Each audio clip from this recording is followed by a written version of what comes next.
আপনারা আপনাদের ব্যর্থতা আপনারা সাত দিয়ে মাল থাকার চেষ্টা করছেন। ইসলামী ছাত্র শিবির কখনো আপনাদের উস্কানিতে পা দিবে না ইনশাআল্লাহ। ছাত্র দলকে বলতে চাই, আপনারা আপনাদের মেরুদণ্ড সোজা রাখেন, এখনো সময় আছে।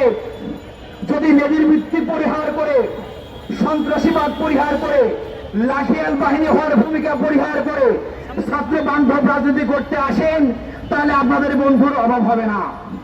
যদি অপরাজনীতি করেন, শিক্ষকদের উপরে হামলা করেন, শিবিরের উপরে হামলা করেন, শিক্ষার্থীদের উপরে হামলা করেন, তাহলে মনে রাখেন, যদি আপনারা না শুধরে যান তাহলে শুনে রাখেন, আগামী দিনে ছাত্রলীগের মতো করে প্রত্যেকটা ক্যাম্পাসে সাধারণ শিক্ষার্থীরা আপনাদেরকে পিটিয়ে বিদায় করে দেবেন। ছাত্রলীগ যেমন করে বিতাড়িত হয়েছে, আপনারা তেমন করে ইতিহাসের আস্থা করে নিক্ষিপ্ত হবেন। সংগ্রামী উপস্থিতি, সরকারকে আমরা স্পষ্ট করে বলে দিতে চাই, আমরা লন্ডনে পালিয়ে যাই নাই, আমাদের শিলংয়েও থাকতে হয় নাই। আমাদের কেন্দ্রীয় সভাপতি মীর কাসেম আলী ভাইয়ের নামে যখন গ্রেপ্তারি পরোয়ানা জারি হয়, তিনি বিদেশ থেকে ফিরে এসে আইনি মোকাবেলা করেছেন।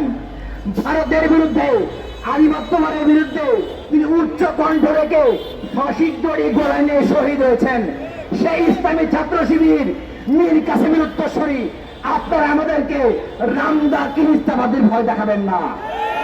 আমরা আপনাদের সক্ষমতা জানি, লম্বা সময় আমরা একসাথে কাজ করেছি আন্দোলনে।